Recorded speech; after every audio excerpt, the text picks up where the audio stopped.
Many businesses rely on inbound lead generators, also referred to as affiliate marketing sites, to generate prospective customers or leads for their businesses.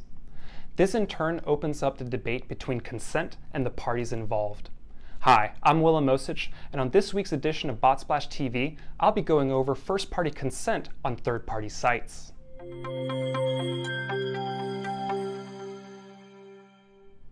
Contact information for leads that businesses rely on are shared with the business through an application programming interface post on their client relationship management software or other forms of approved methods of lead acceptance.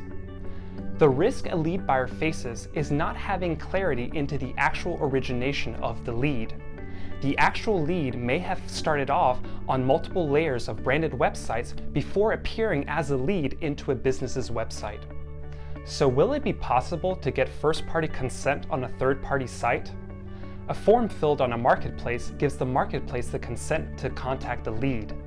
While a disclosure may be put in place on behalf of the lead buyer to contact the lead, it is not the buyer's business website or asset that the lead is exclusively signing up to get outreaches from. I hope that this has shed some light on consent and customer outreach and engagements.